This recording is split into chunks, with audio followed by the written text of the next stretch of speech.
विमलाची मुलगी सौंदर्या आपल्या नावाप्रमाणेच खूपच सुंदर होती. तर दुसरीकडे विमलाच्या मेलेल्या जावेची मुलगी काजल सावळ्या रंगाची होती. आपल्या आईवडिलांच्या निधनानंतर काजल आपल्या काका काकींबरोबरच राहत होती. एक दिवस, वा आई, ही साडी तर खूपच छान आहे, पण तू काजल दिदीसाठी काहीच नाही आणलंस? तुझ्यासारखी ती पण जर नवीन कपडे घालायला लागली तर मग तुझे जुने कपडे कोण वापरणार? हां? आपल्या काकूचं असं वागणं बघून काजलच्या डोळ्यात पाणी येतं. मग काजल म्हणते, बरोबरच तर बोलतीये काकी, आणि एवढा ब्राईट कलर माझ्यावर चांगला पण नाही दिसणार. बरं, उद्या तुम्हाला दोघींना बघायला मुलाकडचे लोक येणार आहेत, त्यामुळे सौंदर्या, तू उद्या हीच साडी नेस. आणि काजल, तुझ्यासाठी मी माझी जुनी साडी काढून ठेवलीये, उद्या तू तीच नेस. दुसऱ्या दिवशी सौंदर्या नवीन साडी नेसून तयार होते आणि ती साडी तिला खूप छान दिसत होती. तर तिकडे काजल आपल्या काकूची जुनी साडी नेसून तयार होते. तेव्हाच अनुज आणि रोनक नावाची दोन मुलं आपल्या आईवडिलांबरोबर तिथे येतात.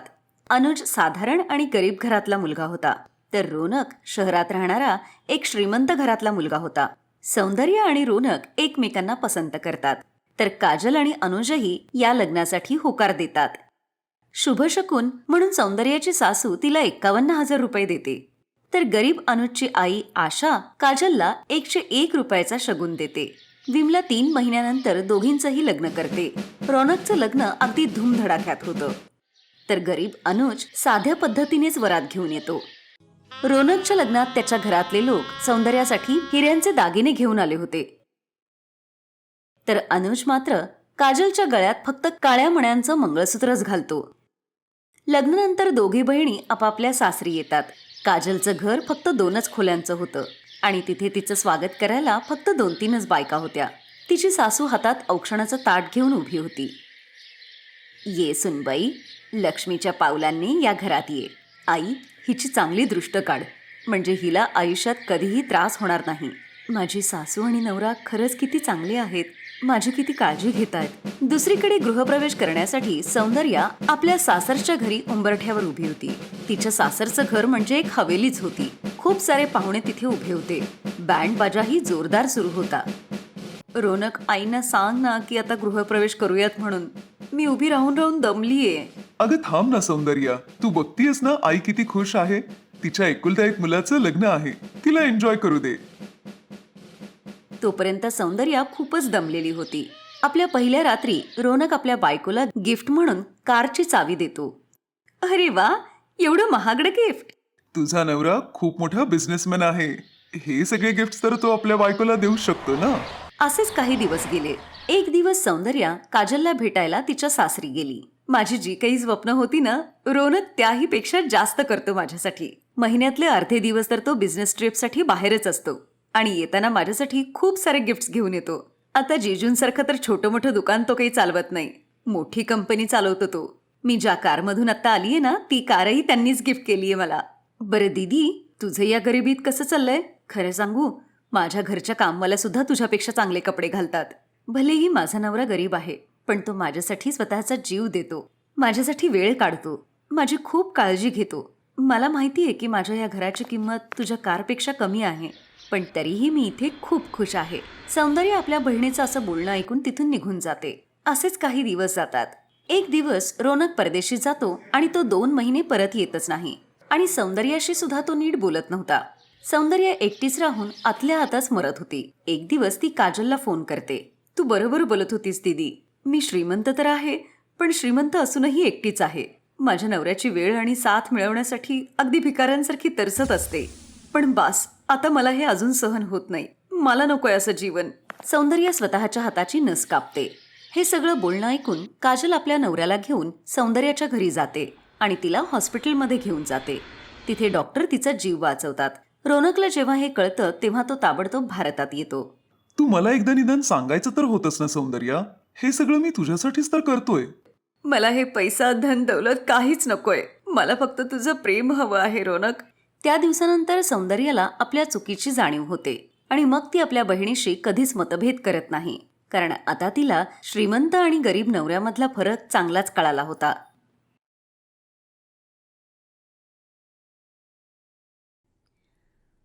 मेघाची नणंद जयाचं लग्न त्याच शहरात झालं होतं, त्यामुळे मेघाला जेव्हा काही काम असेल तेव्हा ती जयाकडे यायची. जया स्वभावाने खूपच कंजूस होती. मेघा आपल्या नंडेचा हा स्वभाव चांगलाच जाणून होती. एक दिवस, मेघा, आज हवा खूपच छान थंड आहे, वातावरणही खूप छान आहे, आपण चालतच बाजारात जाऊया. उगाच रिक्षावाल्यांना 30 रुपये घेतात जायचे. मी कधीच मेघाताईंबरोबर बाहेर जाणार नाही. एवढ्या कंजूस आहे, 1 रुपया सुद्धा सुटत नाही हातातून. पण काय करणार, एकाच शहरात लग्न झालंय, त्यामुळे काही काम असलं, कुठेही जायचं असलं की त्या मलाच पकडतात. आई पण मलाच पाठवतात त्यांच्याबरोबर.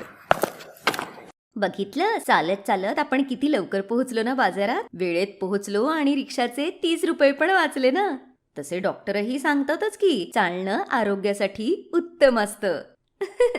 आणि या निमित्ताने आपलं चालणंही झालं. इतक्या लांब चालत घेऊन आल्यात, तेही उन्हात, आणि म्हणताय की कधी आलो कळालंच नाही. एवढा पैसा ठेवून काय करणारे देव जाणे. अगं, कसल्या विचारात बुडलीयस एवढी मेघा? चल, साडीच्या दुकानात जाऊया. अहो दादा, जरा चांगल्या साड्या दाखवा बरं. काही वेळानंतर, ताई, गेल्या अर्ध्या तासापासून मी तुम्हाला साड्या दाखवतोय. 51 साड्या तरी मी तुमच्या समोर ठेवल्या आहेत. हा, तुम्हाला एकही पसंत पडली नाही अजून. माझे दुसरे पण कस्टमर थांबले. तुम्हाला साडी घ्यायची असेल तर लवकर सिलेक्ट करा. अहो, पण जर आवडलीच नाही तर जबरदस्ती कशी काय सिलेक्ट करू? तसंही तुम्ही प्रत्येक साडी मागे 200-300 रुपये वाढवूनच सांगताय. चल मेघा, आपण दुसऱ्या दुकानात जाऊन साड्या बघू.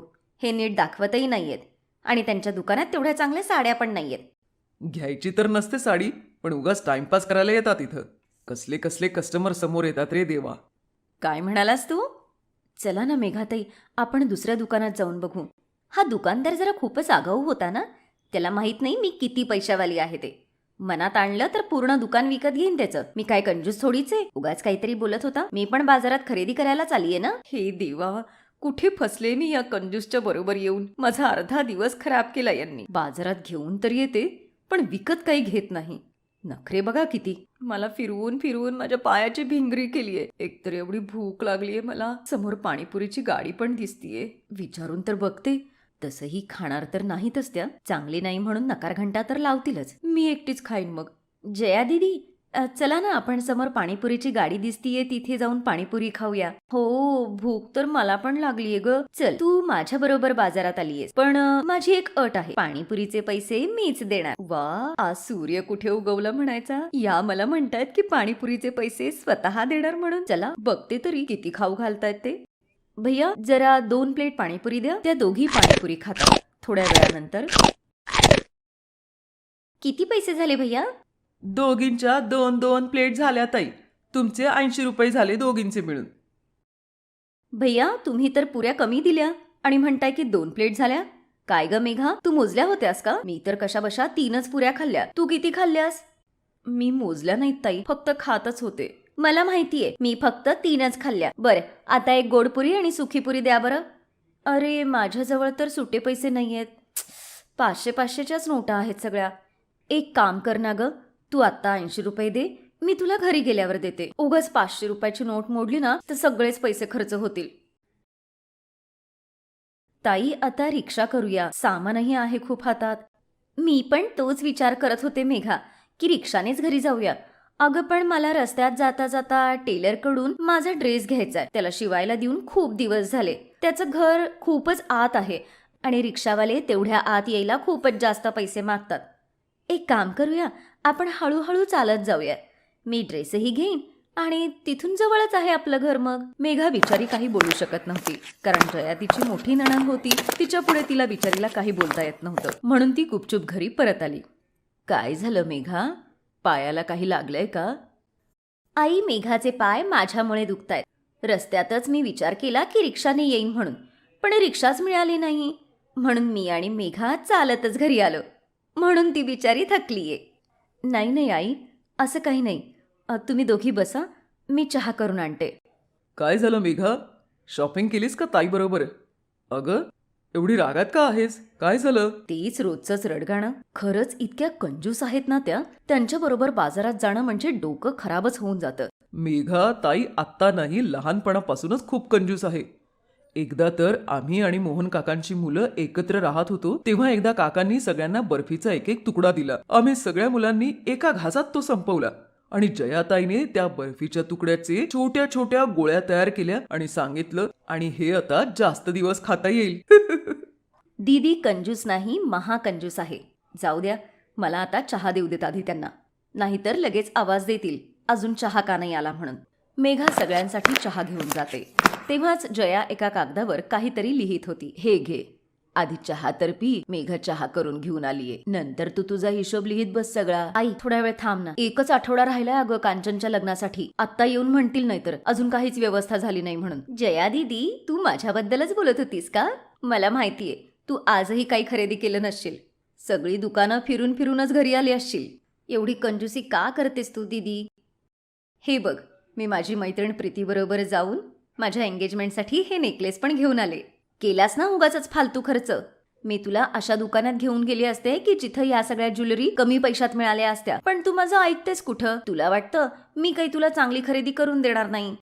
सोड ना जया, काही हरकत नाही. तिचं लग्न आहे, ती घेऊन आली ना आता तिच्या आवडीने.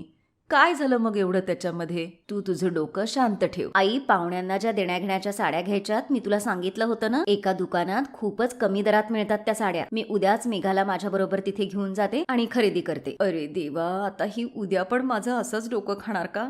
आधीच ही एवढी कंजूस आहे, आता परत उद्या हिच्या बरोबर जायचं. तुम्हा सगळ्यांना माहीत नाही माझी जया किती शहाणी मुलगी आहे ते. ही कंजूसपणा करते पण पुढचा विचारही करते. सुनबाई, मेघा, माझा चहा माझ्या खोलीतच पाठव. काय झालं बाबा, तुम्ही मार्केटमधून येऊन सरळ तुमच्या खोलीतच आलात? किशन अंकल बरोबर काही बोलणं झालं का तुमचं? त्यांच्या मुलीच्या लग्नाच्या वेळेला मी त्यांची खूप मदत केली होती, पण सगळी लोक आपल्यासारखी नसतात ना रे बाळा. त्यांनीही कारणच दिली. त्यांची मुलगी आता प्रेग्नंट आहे, तिच्या डिलिव्हरीचा खर्च आहे, त्यामुळं ते आपल्याला काहीच मदत करू शकणार नाही. आता आपल्याला सगळा लग्नाचा खर्च कसा बसा का होईना पण करावा लागणार आहे. तुम्ही काळजी करू नका बाबा, सगळं ठीक होईल. अरे तू बँकवाल्यांशी लोन घेण्यासंदर्भात काही बोललास का? बाबा, मी बोललोय त्यांच्याशी, पण अजून तरी काही त्यांच्याकडून उत्तर मिळालेलं नाहीये. बघतो, उद्या परत जाऊन येतो एकदा बँकेत. सुदर्शनजींना वाटत होतं की त्यांचा मित्र किशन त्यांना नक्की मदत करेल, पण त्यांनी मदत करायला साफ नकार दिला. याच काळजीमुळे सुदर्शनजींना रात्रभर झोप लागत नाही. अचानक, कमला, माझ्या छातीत खूप दुखतंय ग, मला असं वाटतंय डॉक्टरांकडे. राजेश बेटा, मेघा, लवकर या. बाबांच्या छातीत खूप दुखतंय, त्यांना हॉस्पिटलला घेऊन जायला हवं लगेच. सगळेजण सुदर्शनजींना घेऊन हॉस्पिटलमध्ये पोहोचतात. जया सुद्धा आपल्या नवऱ्याबरोबर सरळ हॉस्पिटलमध्ये पोहोचते. आई, तुम्ही काळजी करू नका, बाबांना काही होणार नाही, ते लवकर बरे होतील. डॉक्टर, आता बाबा कसे आहेत? हे बघा, सुदर्शनजींना हार्ट अटॅक आला आहे. आपल्याला लवकरच यांची सर्जरी करावी लागेल. तुम्ही रिसेप्शन काउंटरवर सर्जरीचे पैसे जमा करा. एवढे पैसे आता मी कुठून आणू? काही कळेनासं झालंय. राजेश, काय झालं? तू एवढी कसली काळजी करतोयस? मला माहितीये कांचनच्या लग्नासाठी सुद्धा तुझे साठवलेले पैसे तू सगळे वापरलेस, पण तू काही काळजी करू नकोस, मी आहे ना. हे घे माझं कार्ड. जया दीदी, तू तुझं कार्ड देतीयस? मग काय मी या घरची मुलगी नाहीये का? तुमच्या दोघांपेक्षा मी मोठी आहे, त्यामुळे हे माझं कर्तव्यच आहे. आता सगळ्यात जास्त बाबांची सर्जरी होणं महत्वाचं आहे. जयाचं हे वागणं बघून सगळ्यांच्याच डोळ्यात पाणी येतं. जयाताई, आम्ही तुम्हाला समजण्यात चूक केली. आत्ता केलेली बचत उद्या आपल्या परिवारासाठी किती महत्वाची आहे हे तुमच्यापेक्षा जास्त कोणी नाही सांगू शकणार. हे ब्रँडेड कपडे, खिशात 2-2 मोबाईल फोन, ब्रँडेड गाड्या, एवढ्या सगळ्या महागड्या वस्तू, या काही आपल्या कामाला येत नाही. आणि ज्या लोकांना दाखवण्यासाठी ह्या सगळ्या गोष्टी करतो आपण, जो दिखावा करतो, ते लोकही आपल्या मदतीला येत नाही. कामाला येतो तो केवळ हा साठवलेला पैसा. जया एक समजदार मुलगीच नाही तर एक हुशार बायकोही आहे. I am proud of you Jaya. आणि मग कुठे ना कुठे जयाचा हा कंजूसपणा त्यावेळी सगळ्यांच्याच मनाला भावतो. काही दिवसानंतर सुदर्शनजींची तब्येत अगदी व्यवस्थित होती आणि कांचनचं लग्नही अगदी धूमधडाक्यात होतं. मेघाला हे माहित होतं की तिची मोठी नणंद जयाचा स्वभाव कंजूस तर आहे, पण त्या कंजूस स्वभावाच्या व्यक्तिमत्वामध्ये कुठे ना कुठे एक चांगली व्यक्तीही दडलेली होती. Best buddies. हॅलो मित्रांनो, हा व्हिडिओ पाहिल्याबद्दल धन्यवाद. जर तुम्हाला हा व्हिडिओ आवडला असेल तर कृपया लाईक, सबस्क्राईब आणि कमेंट नक्की करा. आणि हो, शेअर करायला पण विसरू नका. अजून असेच मजेदार व्हिडिओ पाहण्यासाठी खाली दिलेल्या घंटीला दाबा. बघत रहा बेस्ट बडीज